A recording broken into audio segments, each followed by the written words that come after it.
मन्नै मार्ग ठाक न पाई। मन्नै पत स्यों प्रगट जाय। मन्नै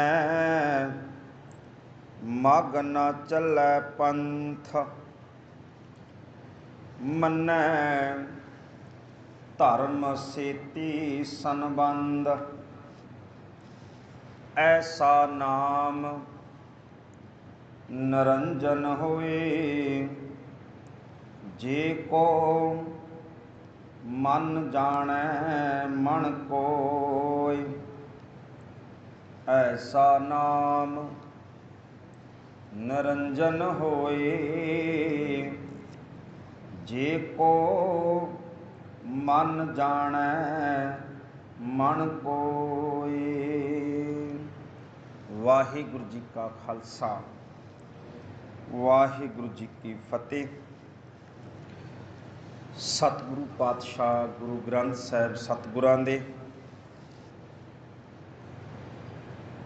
पावन दरबार विच बैठे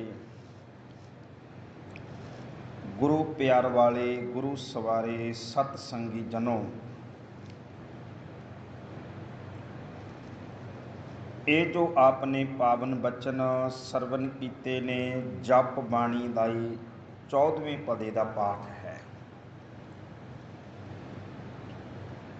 पौड़ी नंबर 14 आपने सरवण कीती है। गल चलती पई है जिन्हां ने सतगुरु पातशाह दे बचनां नूं मन्निया है। ये कह लो भी जिन्हां ने उस मार्ग दे उत्ते चल के वेखिया,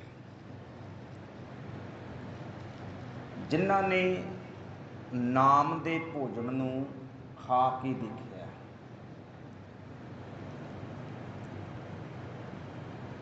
सौखे जे गुरमुख सज्जन कहते हुंदे ने भी घर दे विच ना गां जिन्नी मर्जी महंगी लै आईए, जे दुध वेची जाइए ना तो गल नहीं बनती। गल तां बनती है, शरीर तंदुरुस्त तां हुंदा है जे दुध पी लईए। गां भावें सस्ती होवे थोड़ी जी। तो इसे तरह दे नाल एक हिंदुस्तान का बहुत वड्डा फिलासफर होया ओशो, आचार्य रजनीश भी आपां कहने हो। शायद मैं गल शाम दे दीवाना विच किते साझी कीती सी। वो किसी दिन घर गया, घर की एक शिल्प बनी हुई है तो सब तो जिहड़ा उपरली शिल्प है ना उहदे उत्ते किताब पई एक, वो कहंदा धार्मिक ग्रंथ पिया। दूरों वेख के दसदा, घर दे बड़े हैरान भी बंदा पहली बार आया। खोल के इहने देखिया कोई नहीं, हत्थ ही नहीं लाया कोई नहीं। कहंदे बाबा बड़ा ब्रह्म ज्ञानी है भी दूरों दस दिंदा भी की चीज़ पई है। वो श्रद्धालु कहंदे बाबा जी तुसीं तां कमाल करती, दिव्य दृष्टि। वो कहंदा दिव्य दृष्टि कोई नहीं है मेरी, ये कोई दिव्य दृष्टि नहीं है। ਇਹਦੇ ਉੱਤੇ जम्मी धूड़ दसदी है भी ये धार्मिक ग्रंथ है। ਇਹਦੇ ਉੱਤੇ जम्मी धूड़ दसदी है भी धार्मिक ग्रंथ है। कदे वही खातियां दे उत्ते धूड़ा नहीं जमदियां हुंदियां, क्योंकि लैण देण है भाई, रोजाना देखना ही है। तो अक्सर ये हुंदा है घर विच पईयां धार्मिक पोथियां दे उपर भी धूड़ जम जाती है कई बार। तो इस करके गल है गुरमुखो मन्नण दी। धर्म का रस है जिहड़ा वो मन्नण दे विच है। और जदों कई बार उदाहरण दें फिर आप गल शुरू करते हैं। देखो ਗੁਰੂ ਗ੍ਰੰਥ ਸਾਹਿਬ ਪਾਤਸ਼ਾਹ ਨੇ ਨਾ ਕਿਰਪਾ ਕੀਤੀ, ਬਾਣੀ ਦੇ ਅੰਦਰ ਅਧਿਆਤਮਕ ਪੱਖ ਦੇ ਨਾਲ ਨਾਲ ਇਤਿਹਾਸ ਨੂੰ ਵੀ ਪਾਤਸ਼ਾਹ ਨੇ ਬਾਣੀ 'ਚ ਰੱਖਿਆ। ਬਾਬਾ ਕਬੀਰ ਸਾਹਿਬ ਦੀਆਂ ਬਹੁਤ ਸਾਰੀਆਂ ਉਦਾਹਰਨਾਂ ਨੇ, ਬਾਬਾ ਨਾਮਦੇਵ ਸਾਹਿਬ ਦੀਆਂ। ਫਿਰ ਗੁਰੂ ਨਾਨਕ ਸਾਹਿਬ ਪਾਤਸ਼ਾਹ ਨੇ ਆਪਣੇ ਸਮੇਂ ਦਾ ਬੜਾ ਇਤਿਹਾਸ ਹੈ ਜਿਹੜਾ ਉਹ ਆਪਣੀ ਬਾਣੀ ਅੰਦਰ ਜਿਹੜਾ ਹੈ ਬਿਆਨ ਕੀਤਾ। ਬਾਬਰ ਦੇ ਹਮਲੇ ਦੀ ਪੂਰੀ ਗੱਲ ਪਾਤਸ਼ਾਹ ਨੇ ਬਾਣੀ 'ਚ ਦਰਜ ਕਰ ਦਿੱਤੀ। ਗੁਰੂ ਅਰਜਨ ਸਾਹਿਬ ਪਾਤਸ਼ਾਹ ਦੀਆਂ ਸੁਲਭੀ ਤੇ ਨਾਰਾਇਣ ਰੱਖ ਦੀ ਗੱਲ ਜਿਹੜੀ ਹੈ ਉਹ ਪਾਤਸ਼ਾਹ ਨੇ ਗੱਲ ਕੀਤੀ। ਹਰ ਜੁਗ ਜੁਗ ਭਗਤੋ ਪਾਇਆ, ਪੈਜ ਰੱਖਦਾ ਆਇਆ, ਰਾਮ ਰਾਜੇ ਹਰਨਾਕ ਦੁਸ਼ਟ ਹਰ ਮਾਰਿਆ। ਇਤਿਹਾਸ ਦੀ ਗੱਲ ਹੈ। ਔਰ ਪਾਤਸ਼ਾਹ ਨੇ ਕਿਹਾ ਵੀ ਸਿੱਖ ਨੇ ਇਤਿਹਾਸ ਜ਼ਰੂਰ ਪੜ੍ਹਨਾ ਹੈ ਆਪਣਾ। ਅੱਜ ਵੀ ਪੰਥ ਵਿਦਵਾਨ ਕਹਿੰਦੇ ਨੇ ਵੀ ਭਾਈ ਬੱਚੇ ਇਤਿਹਾਸ ਨਾਲ ਟੁੱਟ ਰਹੇ ਆ। ਉਹਦਾ ਕਾਰਨ ਪਤਾ ਕੀ ਹੁੰਦਾ ਹੈ? ਜਦੋਂ ਆਪਾਂ ਇਹ ਕਹਿੰਦੇ ਆ ਵੀ ਆਹ ਦਵਾਈ ਖਾਣ ਦੇ ਨਾਲ ਨਾ, ਮੰਨ ਲਓ ਕੋਈ ਸਾਡੇ ਘਰੇ ਬੰਦਾ ਆ ਜੇ, ਜਿਹੜੀਆਂ ਅਧਿਆਤਮਕ ਗੱਲਾਂ, ਜੇ ਅਧਿਆਤਮਕ ਗੱਲਾਂ ਦੇ ਵਿੱਚ ਇਤਿਹਾਸ ਨਹੀਂ ਹੈ ਗੁਰੂ ਕਾ, ਤੇ ਉਹ ਕਈ ਵਾਰ ਥੋਥੀਆਂ ਲੱਗਦੀਆਂ ਨੇ। ਉਹਦੇ ਵਿੱਚੋਂ ਬੰਦਾ ਸੰਤ ਤਾਂ ਬਣ ਸਕਦਾ, ਭਗਤ ਤਾਂ ਬਣ ਸਕਦਾ, ਪਰ ਕਰਨੀ ਵਾਲਾ ਸ਼ਹੀਦ ਨਹੀਂ ਪੈਦਾ ਹੁੰਦਾ। ਜਿਵੇਂ ਕੋਈ ਬੰਦਾ ਸਾਡੇ ਕੋਲ ਆਵੇ ਵੀ ਆਹ ਨਾ ਜਿਹੜੀ ਦਵਾਈ ਹੈ ਸਾਰੇ ਘਰ ਦੇ ਮੱਛਰ ਮਾਰ ਦਿੰਦੀ ਹੈ। ਆਪਾਂ ਪੁੱਛਾਂਗੇ ਵੀ ਦਾਵਾ ਤੂੰ ਕਰਦਾ ਇਹ ਦੱਸ ਪਹਿਲਾਂ ਕਿਸੇ ਘਰ ਦੇ ਮਾਰੇ ਹੈ? ਪੁੱਛਾਂਗੇ ਨਾ ਆਪਾਂ ਨੂੰ ਵੀ ਇਹਦਾ ਪਹਿਲਾ ਰਿਜ਼ਲਟ ਕੀ ਹੈ, ਵੀ ਪਹਿਲਾਂ ਕਿਸੇ ਦੇ ਘਰ ਦੇ ਮਾਰੇ ਇਹਨੇ? ਜੇ ਉਹ ਇਹ ਕਹੇ ਵੀ ਨਹੀਂ ਮੈਂ ਦਵਾਈ ਵੇਚੀ ਬਹੁਤ ਹੈ, ਇਹ ਬੜੇ ਲੋਕਾਂ ਨੇ ਖਰੀਦੀ ਹੈ, ਆਪਾਂ ਕਹਾਂਗੇ ਵੀ ਬੜੇ ਲੋਕਾਂ ਨੇ ਖਰੀਦੀ ਦੀ ਗੱਲ ਨਹੀਂ, ਇਹ ਦੱਸ ਵੀ ਮੱਛਰ ਮਾਰੇ ਕਿੰਨੇ ਘਰਾਂ ਦੇ ਆ, ਅਸੀਂ ਤਾਂ ਭਰੋਸਾ ਕਰਾਂਗੇ। ਤੋ ਜਦੋਂ ਅਸੀਂ ਇਹ ਕਰਦੇ ਹਾਂ ਵੀ ਨਾਮ ਜਪਣ ਦੇ ਨਾਲ ਕ੍ਰੋਧ ਖਤਮ ਹੋ ਜਾਂਦਾ ਹੈ, ਨਾਮ ਜਪਣ ਦੇ ਨਾਲ ਦੁਨਿਆਵੀ ਜਿਹੜੀਆਂ ਇੱਛਾਵਾਂ ਤੋਂ ਬੰਦਾ ਮੁਕਤ ਹੋ ਜਾਂਦਾ ਹੈ, ਨਾਮ ਜਪਣ ਵੇਲੇ ਮੌਤ ਦਾ ਭੈ ਖਤਮ ਹੋ ਜਾਂਦਾ ਹੈ, ਤੇ ਅਸੀਂ ਕਹਾਂਗੇ ਵੀ ਕਿਸੇ ਦਾ ਭੈ ਖਤਮ ਹੋਇਆ ਸਾਨੂੰ ਦੱਸੋ ਪਹਿਲਾਂ। ਕੋਈ ਵਿਕਾਰਾਂ ਤੋਂ ਮੁਕਤ ਹੋਇਆ ਕੋਈ ਹੈ ਉਦਾਹਰਨ? ਤੇ ਜਿਹੜੀ ਉਹ ਉਦਾਹਰਨ ਮਿਲਣੀ ਆ ਉਹ ਕਿੱਥੋਂ ਮਿਲਣੀ ਹੈ? ਇਤਿਹਾਸ ਵਿੱਚੋਂ। ਉਦਾਹਰਨ ਤਾਂ ਇਤਿਹਾਸ ਵਿੱਚੋਂ ਮਿਲਣੀ ਹੈ। ਤਾਂ ਇਸ ਲਈ ਕਿਹਾ ਜਾਂਦਾ ਵੀ ਭਾਈ ਇਤਿਹਾਸ ਹਰ ਇੱਕ ਨੂੰ ਸਮਝਣਾ ਚਾਹੀਦਾ, ਕਿਉਂਕਿ ਨਾਮ ਜਪਣ ਦੀਆਂ ਉਦਾਹਰਨਾਂ ਨੇ ਜਿਹੜੀਆਂ ਬੰਦਗੀ ਕਰਨ ਵਾਲਿਆਂ ਦੇ ਕਿੰਨਾ ਕੁ ਅਸਰ ਹੋਇਆ, ਕਿਵੇਂ ਕੋਈ ਭੈ ਤੋਂ ਦੂਰ ਹੋ ਜਾਂਦਾ ਹੈ, ਕਿਵੇਂ ਕੋਈ ਵਿਕਾਰਾਂ ਤੋਂ ਰਹਿਤ ਹੋ ਜਾਂਦਾ ਹੈ।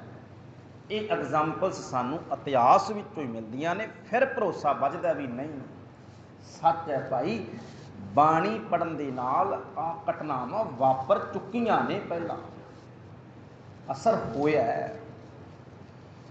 ਇਸ ਕਰਕੇ ਸਤਿਗੁਰੂ ਪਾਤਸ਼ਾਹ ਨੇ ਬਾਣੀ ਵਿੱਚ ਇਤਿਹਾਸਕ ਨੁਕਤੇ ਵੀ ਬੜੇ ਖੋਲ੍ਹੇ ਆ। ਉਹ ਮੰਨਣ ਵਾਲਿਆਂ ਦੀ ਗੱਲ ਹੈ ਗੁਰਮੁਖੋ ਸਾਰੀ। ਤੋ ਅੱਜ ਦਾ ਜੋ ਇਹ ਪਾਵਨ ਪਦਾ ਹੈ, ਇਸ ਪਦੇ ਦੇ ਅੰਦਰ ਗੁਰੂ ਨਾਨਕ ਸਾਹਿਬ ਪਾਤਸ਼ਾਹ ਸਾਨੂੰ ਇਹ ਗੱਲਾਂ ਸਮਝਾ ਰਹੇ ਨੇ, ਇਹੀ ਬਿਆਨ ਕਰ ਰਹੇ ਨੇ। ਮੰਨਣ ਦੇ ਨਾਲ ਮਾਰਗ ਠਾਕ ਨਾ ਪਾਈ। ਮਾਰਗ ਦਾ ਅਰਥ ਹੁੰਦਾ ਹੈ ਰਸਤਾ।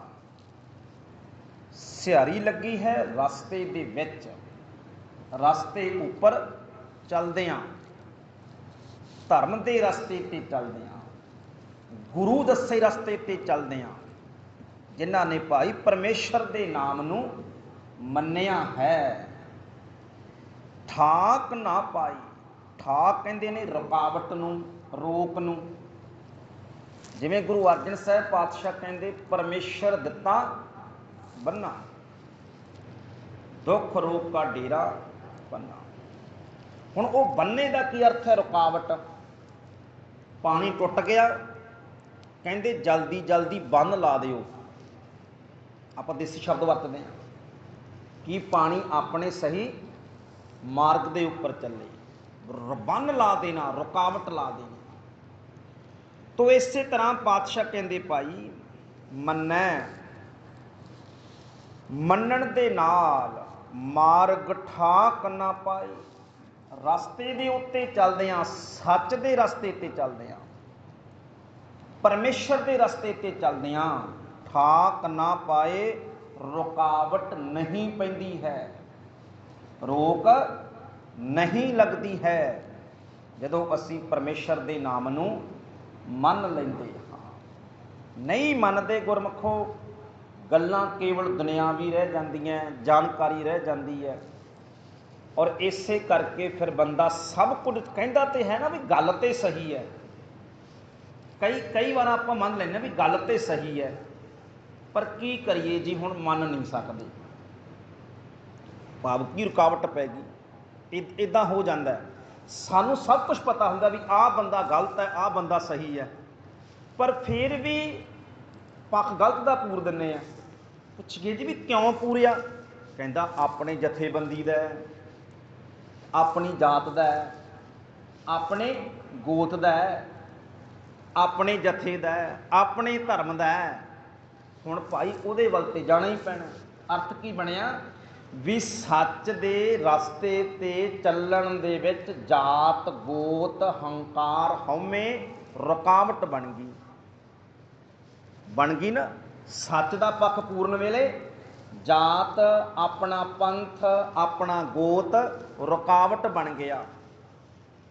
इस तरह के नाल जदों आप कहने भी आ गल तो सच है, आ गल कर्म कांड है, पर की करिए जी मेरी धर्म की रवायत है, मैं तो यही कराँगा।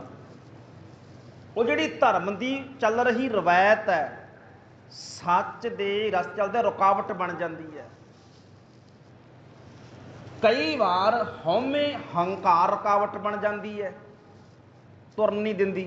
जिमें गुरु ग्रंथ साहिब पातशाह कहते साकत हर रस साधना जानिया तिन अंतर हौमै कंडा है ज्यों ज्यों चलै चुभै दुख पावे।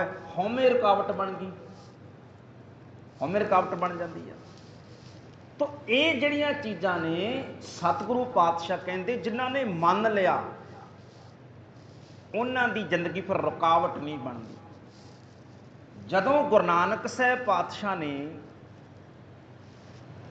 भाई लहने नूं गुरता गद्दी दे लई सिलेक्ट कर लिया ना, उदों पुत्र मोह रुकावट नहीं बन सकिया।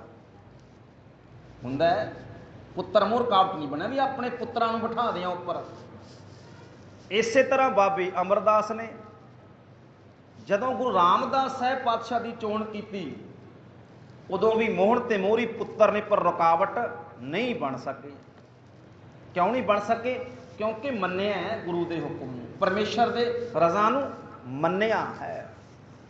तो साडी जिंदगी च रुकावटां बन जांदियां ने कई बार ऐसियां, फैसले कर लग्गियां चूज कर लग्गियां। पातशाह कहते नहीं भाई, कर्म कांड रुकावटां बन जाते हैं जदों धर्म नूं कमाउण लगदे आ, कर्म कांड भी रुकावटां बन जाते हैं। तो पातशाह कहते जिन्नियां भी रुकावटां ने भाई, वकार रुकावटां काम क्रोध लोभ हंकार, ये भी रुकावट बन जाते हैं। तो पातशाह कहते मन्नै जी जिन्हां ने मन्निया है, मन्नण दे नाल मार्ग ਠਾਕ ना पाए। धर्म के मार्ग ते चलदियां जिंदगी के मार्ग के उत्ते, विद्वान कहते जिंदगी के मार्ग के उत्ते चलदियां कोई रुकावट नहीं पैंदी है। मन्नै पत स्यों प्रगट जाए। पत का अर्थ है आदर सत्कार इज्जत मान शोभा वडियाई। पत स्यों नाल, इनू बिंदी नासकी उच्चारण करना है, स्यों प्रगट जाए। प्रगट अर्थ होंदा सामने प्रतख, प्रगट का की अर्थ है सामने प्रतख सन्मुख होना। जाए जांदा है, जाते हैं। तो पातशाह कहते मन्नै जिन्हां ने भाई मन्निया है, मन्नण दे नाल पत स्यों प्रगट जाए। ये दो अर्थ ने गुरमुखो, वक्खो वक्खर विद्वानां ने। एक ते करते ने भी परमेश्वर के दरबार दे विच वो पत इज्जत नाल जाते हैं, ਪਤ ਸਿਉ ਪ੍ਰਗਟ ਜਾਏ। ਪਰਮੇਸ਼ਰ ਦੇ ਦਰਬਾਰ ਵਿੱਚ, ਪਰਮੇਸ਼ਰ ਦੀ ਦਰਗਾਹ ਦੇ ਵਿੱਚ ਉਹ ਭਾਈ ਇੱਜ਼ਤ ਮਾਣ ਨਾਲ ਜਾਂਦੇ ਆ, ਸ਼ੋਭਾ ਦੇ ਨਾਲ ਜਾਂਦੇ ਨੇ। ਪਤ ਸਿਉ ਪ੍ਰਗਟ ਜਾਏ। ਦੂਜਾ ਹੈ ਪ੍ਰਗਟ ਹੋਣ ਦਾ ਅਰਥ ਹੈ ਸੰਸਾਰ ਵਿੱਚ ਸ਼ੋਭਾ ਵਡਿਆਈ ਪ੍ਰਗਟ ਹੋ ਜਾਣਾ। ਤੋ ਕਹਿੰਦੇ ਨੇ ਮੰਨੈ, ਜਿਨ੍ਹਾਂ ਨੇ ਭਾਈ ਮੰਨ ਲਿਆ, ਉਹ ਪਤ ਸਿਉ ਇੱਜ਼ਤ ਦੇ ਨਾਲ, ਵਡਿਆਈ ਦੇ ਨਾਲ, ਸ਼ੋਭਾ ਸਹਿਤ ਸੰਸਾਰ ਵਿੱਚ ਪ੍ਰਗਟ ਹੋ ਜਾਂਦੇ ਹਨ। ਜਿਨ੍ਹਾਂ ਨੇ ਮੰਨਿਆ, ਜਿਵੇਂ ਰਵਿਦਾਸ ਢਵੰਤਾ ਢੋਰ ਨੀਤ, ਛੋਟੇ ਛੋਟੇ ਕੰਮ ਕਰਨ ਵਾਲਾ ਹੀ ਹੈ। ਮਰੇ ਪਸ਼ੂਆਂ ਦਾ ਜਿਹੜਾ ਹੈ ਉਹ ਮਰੇ ਪਸ਼ੂ ਨੂੰ ਢੋਣ ਵਾਲਾ ਹੈ। ਰਵਿਦਾਸ ਢਵੰਤਾ ਢੋਰ ਨੀਤ, ਤਿੰਨ ਤਿਆਗੀ ਮਾਇਆ, ਮਾਇਆ ਦੇ ਮੋਹ ਨੂੰ ਤਿਆਗ ਕੇ। ਅਰਥ ਕੀ ਬਣਿਆ? ਮਾਇਆ ਦੇ ਮੋਹ ਨੂੰ ਤਿਆਗ ਕੇ ਜਦੋਂ ਸੁਰਤ ਪਰਮਾਤਮਾ ਦੇ ਨਾਮ ਦੇ ਵਿੱਚ, ਉਹਦੇ ਹੁਕਮ ਦੇ ਵਿੱਚ ਲਗਾ ਲਈ, ਫਿਰ ਕੀ ਹੋਇਆ? ਪ੍ਰਗਟ ਹੋਆ ਸਾਧ ਸੰਗ ਹਰ ਦਰਸ਼ਨ ਪਾਇਆ। ਸਤਸੰਗਤ ਵਿੱਚ ਬਹਿ ਕੇ ਫਿਰ ਪ੍ਰਗਟ ਵੀ ਹੋ ਗਿਆ ਤੇ ਉਸ ਵਾਹਿਗੁਰੂ ਪਰਮੇਸ਼ਰ ਨੂੰ ਵੀ ਪ੍ਰਾਪਤ ਕਰ ਲਿਆ। ਪ੍ਰਗਟ ਹੋਣਾ ਭਾਵ ਸੰਸਾਰ ਦੇ ਉੱਤੇ ਪ੍ਰਤੱਖ ਹੋ ਜਾਣਾ। ਤੋ ਭਾਈ ਦੁਨੀਆ ਤੇ ਪ੍ਰਗਟ ਤੇ ਬੜੇ ਲੋਕ ਹੋ ਜਾਂਦੇ ਆ, ਕੋਈ ਬਦਨਾਮ ਹੋ ਕੇ ਵੀ ਹੋ ਜਾਂਦਾ ਹੈ, ਪਰ ਪਾਤਸ਼ਾਹ ਕਹਿੰਦੇ ਨਾਮ ਜਪਣ ਵਾਲਾ ਪਤ ਦੇ ਨਾਲ ਪ੍ਰਗਟ ਹੁੰਦਾ ਹੈ, ਸ਼ੋਭਾ ਵਡਿਆਈ ਨਾਲ ਪ੍ਰਗਟ ਹੁੰਦਾ ਹੈ। ਉਹ ਜਿਹਨੂੰ ਪਾਤਸ਼ਾਹ ਕਹਿੰਦੇ ਨੇ ਸੱਚੇ ਮਾਰਗ ਚੱਲਦਿਆਂ ਉਸਤਤ ਕਰੇ ਜਹਾਨ। ਸੱਚ ਦੇ ਮਗਰ ਚੱਲੇਗਾ, ਦੁਨੀਆ ਦੇ ਲੋਕ ਤੇਰੀ ਸੱਚੀ ਵਡਿਆਈ ਕਰਨਗੇ ਵੀ ਹਾਂ ਹੈ ਬੰਦਗੀ ਕਰਨ ਵਾਲਾ। ਤੋ ਮੰਨੈ ਪਤ ਸਿਉ ਪ੍ਰਗਟ ਜਾਏ। ਪਤ ਦੇ ਨਾਲ ਸੰਸਾਰ ਵਿੱਚ ਪ੍ਰਗਟ ਹੋ ਜਾਂਦਾ ਹੈ, ਸੰਸਾਰ ਵਿੱਚ ਵਡਿਆਈ ਸ਼ੋਭਾ ਪ੍ਰਾਪਤ ਹੁੰਦੀ ਹੈ। ਜਿਹੜੇ ਭਾਈ ਪਰਮੇਸ਼ਰ ਦੇ ਨਾਮ ਨੂੰ ਮੰਨਦੇ ਹਨ। ਮੰਨੈ ਮਗ ਨਾ ਚੱਲੈ ਪੰਥ। ਮਗ ਸ਼ਬਦ ਤੇ ਪੰਥ ਸ਼ਬਦ ਦਾ ਅਰਥ ਇੱਕੋ ਹੀ ਹੁੰਦਾ ਹੈ, ਰਸਤਾ, ਰਾਹ। ਪਰ ਜਿਹੜਾ ਗੁਰਮੁਖੋ ਪੰਥ ਰਸਤਾ ਹੈ, ਪੰਥ ਸ਼ਬਦ ਹੈ ਜਿਹੜਾ, ਇਹ ਧਾਰਮਿਕ ਦੁਨੀਆ ਦਾ ਸ਼ਬਦ ਹੈ। ਥੋੜਾ ਇਹ ਨੁਕਤੇ ਨੂੰ ਸਮਝਣਾ ਹੈ। ਮਗ ਨਾ ਚੱਲੈ ਪੰਥ, ਮੰਨੈ ਮੰਨਣ ਦੇ ਨਾਲ। ਮਗ ਆਮ ਰਸਤਾ ਦੁਨੀਆ ਦਾ, ਪੰਥ ਦਾ ਅਰਥ ਹੈ ਧਾਰਮਿਕ ਰਸਤਾ। ਧਰਮ ਤੌਰ ਤੇ ਪੰਥ ਸ਼ਬਦ ਵਰਤਿਆ ਜਾਂਦਾ। ਤੋ ਇਹਦੇ ਅਰਥ ਨੇ ਜਿਹੜੇ ਆਮ ਤਾਂ ਹੀ ਕੀਤੇ ਜਾਂਦੇ ਵੀ ਮੰਨਣ ਦੇ ਨਾਲ, ਜੋ ਹੈ ਭਾਈ ਸੱਚ ਦੇ ਰਸਤੇ ਤੇ ਚੱਲਦਿਆਂ, ਸੱਚ ਦਾ ਰਸਤਾ ਗਵਾਚਦਾ ਨਹੀਂ ਹੈ। ਰਸਤੇ ਤੇ ਚੱਲਦਿਆਂ ਸੱਚ ਦਾ ਰਸਤਾ, ਧਰਮ ਦਾ ਰਸਤਾ, ਉਹ ਗਵਾਚਦਾ ਨਹੀਂ ਹੈ। ਕਈ ਵਾਰ ਹੁੰਦਾ ਹੈ ਇੰਝ, ਜਿਵੇਂ ਕਬੀਰ ਸਿੱਖ ਸਾਖਾ ਬਹੁਤੇ ਕੀਏ, ਕੇਸੋ ਕੀਓ ਨਾ ਮੀਤ। ਚਾਲੇ ਥੇ ਹਰ ਮਿਲਨ ਕੋ ਬੀਚੈ ਅਟਕਿਓ ਚੀਤ। ਹੁੰਦਾ ਹੈ ਧਰਮ ਦੇ ਰਸਤੇ ਤੇ, ਹੁੰਦਾ ਹੈ ਇੱਦਾਂ। ਰੱਬ ਨੂੰ ਪਾਉਣ ਚੱਲੇ ਸੀ, ਚੇਲੇ ਚਾਟੜੇ ਬਹੁਤੇ ਹੋ ਗਏ, ਉਹਨਾਂ 'ਚ ਹੀ ਉਲਝ ਗਿਆ, ਰੱਬ ਭੁੱਲ ਹੀ ਗਿਆ। ਹੁੰਦਾ ਕਈ ਵਾਰ ਇੱਦਾਂ। ਤੋ ਕਹਿਣ ਲੱਗੇ ਸੱਚ ਦੇ ਰਸਤੇ ਤੇ ਚੱਲਦਿਆਂ, ਮਾਰਗ ਦੇ ਉੱਤੇ ਚੱਲਦਿਆਂ, ਉਹ ਰਸਤਾ ਗਵਾਚਦਾ ਨਹੀਂ ਹੈ। ਉਹ ਰਸਤੇ ਦੇ ਉੱਤੇ ਸੁਰਤ ਸਿੱਧੀ ਰਹਿੰਦੀ ਹੈ। ਤੋ ਮੰਨੈ ਮਗ ਨਾ ਚੱਲੈ ਪੰਥ। ਜੋ ਧਰਮ ਸਾਧਕ ਹੈ ਉਹ ਕਰਮ ਕਾਂਡੀ ਤੇ ਪਖੰਡੀ ਰਸਤਿਆਂ ਦੇ ਉੱਤੇ ਚੱਲਦਾ ਹੋਇਆ ਉਹ ਸੱਚ ਦੇ ਮਾਰਗ ਤੋਂ ਪਰੇ ਨਹੀਂ ਹੁੰਦਾ ਹੈ। ਇਸ ਦੁਨੀਆ ਦੇ ਮਾਰਗ ਉੱਤੇ ਚੱਲਦਿਆਂ ਸੱਚ ਦੇ ਰਸਤੇ ਤੇ ਸੁਰਤ ਇਕਾਗਰ ਰਹਿੰਦੀ ਹੈ। ਪਾਤਸ਼ਾਹ ਕਹਿੰਦੇ ਕਦੋਂ? ਜਦੋਂ ਪਰਮੇਸ਼ਰ ਦੇ ਹੁਕਮ ਨੂੰ ਮੰਨ ਲੈਂਦੇ ਹਾਂ। ਇਹ ਸਭ ਮੰਨਣ ਦੇ ਨਾਲ ਹੁੰਦਾ ਹੈ। ਮੰਨੈ ਧਰਮ ਸੇਤੀ ਸੰਬੰਧ। ਇਹ ਹੈ ਪੌੜੀ ਦੀ ਰਹਾਉ ਦਾ ਬੰਦ ਕਹਿ ਲਓ। ਸਾਰੇ ਜਿਹੜੀਆਂ ਇਸ ਤੋਂ ਪਹਿਲਾਂ ਵਿਚਾਰ ਹੋਈ। ਮੰਨਣ ਦੇ ਨਾਲ, ਧਰਮ ਦੇ ਨਾਲ ਰਿਸ਼ਤਾ ਕਾਇਮ ਹੋ ਜਾਂਦਾ ਹੈ। ਸੰਬੰਧ ਕੀ ਹੁੰਦਾ ਹੈ? ਰਿਸ਼ਤਾ ਕਾਇਮ ਹੋ, ਆਪਾਂ ਕਹਿੰਦੇ ਸਕਾ ਸੰਬੰਧੀ ਭਾਵ ਰਿਸ਼ਤੇਦਾਰ। ਸੰਬੰਧ ਸ਼ਬਦ ਉੱਥੇ ਹੀ ਬਣਿਆ ਸੰਬੰਧੀ ਤੋਂ। ਧਰਮ ਦੇ ਨਾਲ ਰਿਸ਼ਤਾ ਕਾਇਮ ਹੋ ਜਾਂਦਾ ਹੈ ਜੇਕਰ ਅਸੀਂ ਪਰਮੇਸ਼ਰ ਦੇ ਨਾਮ ਨੂੰ ਮੰਨ ਲੈਂਦੇ ਹਾਂ, ਉਹਦੇ ਹੁਕਮ ਨੂੰ ਮੰਨ ਲੈਂਦੇ ਹਾਂ, ਤੇ ਧਰਮ ਸੇਤੀ ਸੰਬੰਧ, ਧਰਮ ਦੇ ਨਾਲ ਰਿਸ਼ਤਾ ਜੁੜ ਜਾਂਦਾ ਹੈ। ਤੋ ਸੱਚ ਹੈ ਗੁਰਮੁਖੋ, ਦੇਖੋ ਨਾ, ਇੱਕ ਪਾਸੇ ਧਰਮ ਹੁੰਦਾ ਹੈ, ਇੱਕ ਪਾਸੇ ਸੱਚ ਹੁੰਦਾ ਹੈ, ਇੱਕ ਪਾਸੇ ਦੁਨੀਆਦਾਰੀ ਹੁੰਦੀ ਹੈ। ਤੇ ਕਈ ਵਾਰ ਇੰਜ ਜਦੋਂ ਚੋਣ ਕਰਨੀ ਪੈਂਦੀ ਹੈ, ਉਦੋਂ ਫਿਰ ਦੁਨਿਆਵੀ ਰਿਸ਼ਤੇ ਭਾਰੀ ਪੈ ਜਾਂਦੇ ਨੇ, ਰਿਸ਼ਤੇ ਭਾਰੀ ਪੈ ਜਾਂਦੇ ਨੇ। ਪਰ ਜਿਹੜਾ ਪਰਮੇਸ਼ਰ ਦੇ ਹੁਕਮ ਨੂੰ ਮੰਨਦਾ ਉਹਦੇ ਉੱਪਰ ਨਹੀਂ, ਉਹਦੇ ਲਈ ਉਹੀ ਧਰਮ ਸੰਬੰਧ, ਧਰਮ ਦੇ ਨਾਲ ਵੀ ਇੱਕ ਰਿਸ਼ਤਾ ਹੈ ਮੇਰਾ, ਸੱਚ ਦੇ ਨਾਲ ਵੀ ਇੱਕ ਰਿਸ਼ਤਾ ਮੇਰਾ, ਉਹ ਸੱਚ ਦੇ ਨਾਲ ਟੁੱਟਣਾ ਨਹੀਂ ਚਾਹੀਦਾ। ਇਹੀ ਹੈ ਨਾ, ਜਦੋਂ ਮੰਨਾਂਗੇ ਪਰਮੇਸ਼ਰ ਦੇ ਹੁਕਮ ਨੂੰ, ਜਿਵੇਂ ਪੁੱਤਰ ਦੇ ਵਿੱਚੋਂ ਤੇ ਧਰਮ ਦੇ ਵਿੱਚੋਂ ਇੱਕ ਚੁਣਨਾ ਪਿਆ, ਜਦੋਂ ਰਿਸ਼ਤੇਦਾਰਾਂ ਵਿੱਚੋਂ ਤੇ ਧਰਮ ਦੇ ਵਿੱਚੋਂ ਇੱਕ ਚੁਣਨਾ ਪਿਆ, ਇਹ ਇੱਦਾਂ ਹੋ ਜਾਂਦਾ ਨਾ, ਜਿਹਨੂੰ ਗੁਰੂ ਗ੍ਰੰਥ ਸਾਹਿਬ ਪਾਤਸ਼ਾਹ ਨੇ ਕਿਹਾ, ਫਰੀਦਾ ਦੀਨ ਗਵਾਇਆ ਦੁਨੀ ਸੋਂ ਦੁਨੀ ਨਾ ਚਾਲੀ, ਸਾਥ ਪਾਈ ਕੁਹਾੜਾ ਮਾਰਿਆ ਗਾਫਲ ਆਪਣੇ ਹਾਥ। ਚੋਣ ਕਰਨੀ ਸੀ ਇੱਕ ਦੀ, ਦੀਨ ਦੀ ਕਿ ਦੁਨੀਆ ਦੀ। ਦੀਨ ਤੇ ਦੁਨੀਆ ਵਿੱਚੋਂ ਇੱਕ ਦੀ ਚੋਣ ਕਰਨੀ ਹੈ, ਧਰਮ ਚੁਣਨਾ ਹੈ ਜਾਂ ਦੁਨੀਆ ਚੁਣਨੀ ਹੈ। ਸੱਚ ਦੇ ਮਾਰਗ ਚੱਲਣ ਵਾਲਾ, ਪਰਮੇਸ਼ਰ ਦੇ ਹੁਕਮ ਨੂੰ ਮੰਨਣ ਵਾਲਾ, ਨਾਮ ਨੂੰ ਮੰਨਣ ਵਾਲਾ, ਕਹਿਣ ਲੱਗੇ ਦੀਨ ਨੂੰ ਪਰੇ ਕਰਕੇ, ਦੁਨੀਆ ਨੂੰ ਪਰੇ ਕਰਕੇ ਦੀਨ ਦੀ ਚੋਣ ਕਰਦਾ ਹੈ, ਝੂਠ ਨੂੰ ਪਰੇ ਕਰਕੇ ਸੱਚ ਦੀ ਚੋਣ ਕਰਦਾ ਹੈ। ਕਦੋਂ? ਜਦੋਂ ਧਰਮ ਦੇ ਨਾਲ, ਸੱਚ ਦੇ ਨਾਲ ਰਿਸ਼ਤਾ ਬਣਿਆ ਹੋਵੇ।